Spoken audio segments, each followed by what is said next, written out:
किसी दूसरे व्यक्ति द्वारा मुक्ति नहीं मिल सकती, क्योंकि समस्त संसार में ईसा नाम के सिवा मनुष्यों को कोई दूसरा नाम नहीं दिया गया है जिसके द्वारा हमें मुक्ति मिल सकती है।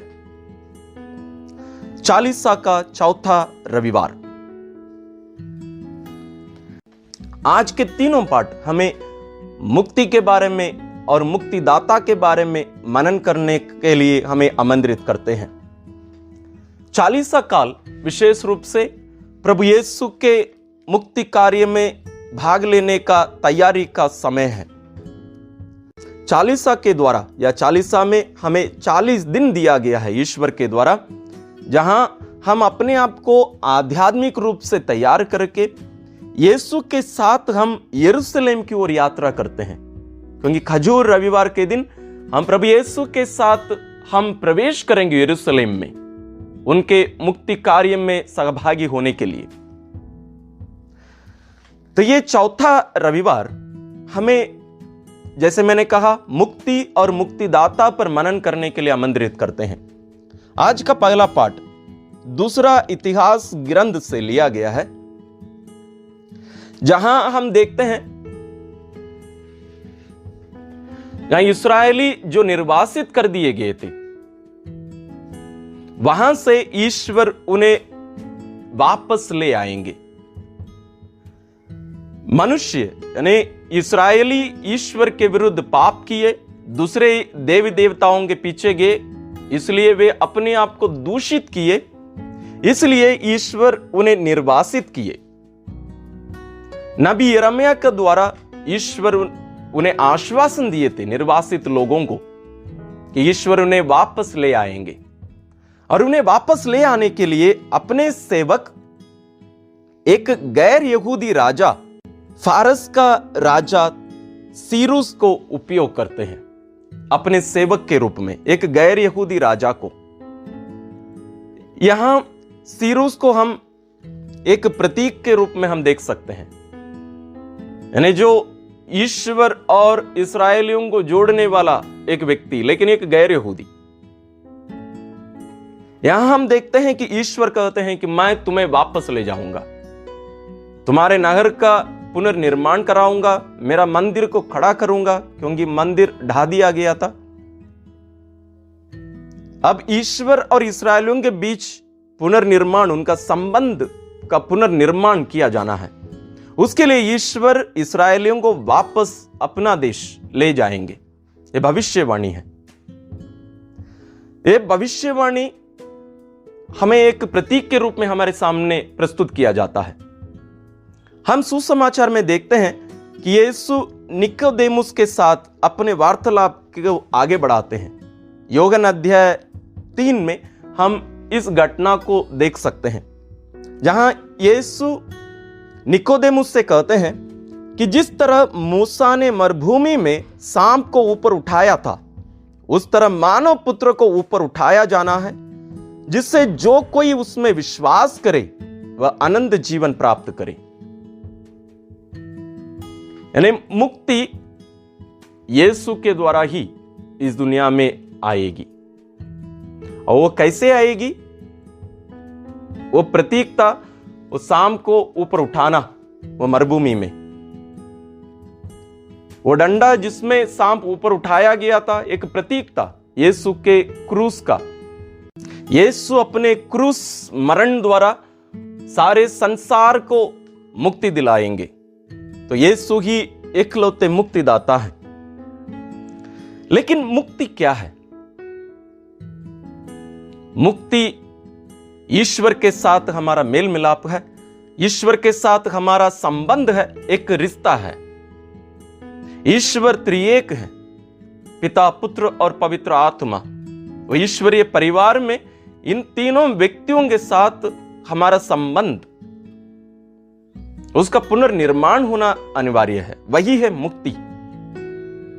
उस पुनर्निर्माण के लिए ही यीशु इस दुनिया में आए, हमारे पापों के बदले में अपने आप को प्रायश्चित बलि के रूप में पिता के लिए अर्पित किए और हमें ईश्वर के पास ले जाने के लिए आए। तो इस संदर्भ में हम देख सकते हैं कि मुक्ति 3 भागों में बांटा जा सकता है। एक ईश्वर का कार्य, दूसरा मनुष्य का कार्य, तीसरा कलीसिया का कार्य। ईश्वर का कार्य कहने का मतलब यीशु के जन्म, उनके कार्य, उनके दुख भोग, क्रूस पर मरण और उनके पुनरुत्थान। इन घटनाओं के द्वारा यीशु हमें मुक्ति दिला चुके हैं। तो ईश्वर की ओर से उनका मुक्ति कार्य संपन्न हो चुका है। दूसरे तरफ ये मुक्ति हम हर मनुष्यों को मिलना चाहिए। हर मनुष्य को, एक कोई समाज के लिए दी जाने वाली एक कार्य नहीं है, बल्कि मुक्ति हर व्यक्ति को प्राप्त करना है। हर व्यक्ति को, ये समाज को नहीं दी जा सकती, हर व्यक्ति को स्वीकार करना है, क्योंकि संबंध व्यक्तिगत होता है, समाज से नहीं। इसलिए ये हम हर एक व्यक्ति का भी कार्य है। तो यीशु द्वारा दी जाने वाली इस मुक्ति को मुझे प्राप्त करना है। उसके लिए एक माध्यम है विश्वास। और ईश्वर का कार्य जो पहले से संपन्न कर चुके हैं, और मेरा कार्य यानी ईश्वर जो मुक्ति मुझे दिलाई है, उस मुक्ति को अपनाने के इस प्रक्रिया में कलीसिया का मिशन है। ईश्वर जो कार्य संपन्न कर चुके हैं, मुक्ति प्राप्त कर लिए हैं हम हर एक के लिए, उस मुक्ति के फलों को हमें कलीसिया के सेवा कार्य द्वारा हमें दिलाते हैं। यह पवित्र आत्मा का कार्य है। ये ईश्वर जो मुक्ति का फल हमें प्राप्त कर चुके हैं, हमारे लिए प्राप्त कर चुके हैं, उन्हें संस्कारों के द्वारा हमें देते हैं। तो यहां हम संस्कारों में यीशु को देखते हैं, उनसे मिलते हैं, उनके कार्यों में हम सहभागी होते हैं।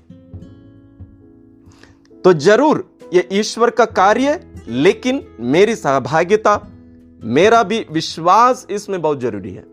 इसलिए विश्वास एक संज्ञा नहीं, बल्कि एक क्रिया है। यानी यहां मुझे कुछ कार्य करना है। मतलब यह नहीं है कि मुक्ति मेरे द्वारा मिल रही है, मुझे नहीं, बल्कि उस मुक्ति को प्राप्त करने के लिए विश्वास की जरूरत है, जिसके बारे में आज के दूसरे पार्ट में संत पौलुस एफेसियों को लिखते हुए हमसे कहते हैं। संत पौलुस लिखते हैं, उसने हमको यीशु मसीह में जो दयालुता दिखाई, उसके द्वारा उसने आगामी युगों के लिए अपने अनुग्रह की असीम समृद्धि को प्रदर्शित किया। उसकी कृपा ने विश्वास के द्वारा आप लोगों का उद्धार किया है। उसकी कृपा, ईश्वर की कृपा ने आपके विश्वास के द्वारा आप लोगों का उद्धार किया है। तो ईश्वर की दया है, ईश्वर की कृपा है, ईश्वर का अनुग्रह है, लेकिन मेरा विश्वास भी होना अनिवार्य है। नहीं है तो वो मुक्ति मुझे नहीं मिल सकती।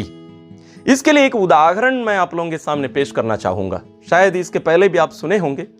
जैसे मान लीजिए कोई विवाह भोज के लिए भोजन तैयार करता है।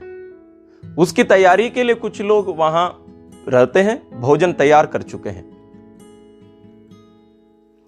अभी लोगों को बुलाया जाता है। जो लोग उनसे संबंध रखते हैं, विश्वास करते हैं, वो लोग जाकर उस भोजन को ग्रहण करेंगे।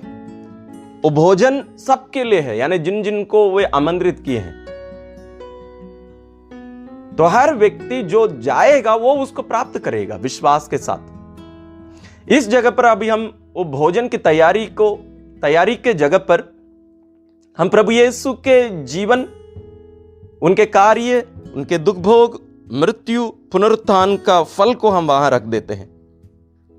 इन कार्यों के फलों को हम एक तरफ रखते हैं, वो भोजन की तैयारी के रूप में हम देख सकते हैं।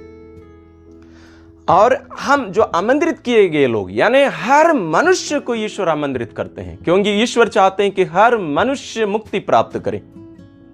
तो हमारे लिए जरूरी है कि हमें जाकर, जैसे लोग भोजन के लिए बैठते हैं, ग्रहण करते हैं, अपनाते हैं, उसी तरह हमें ईश्वर के पास जाकर उनके मुक्ति के फलों को अपनाना अनिवार्य है।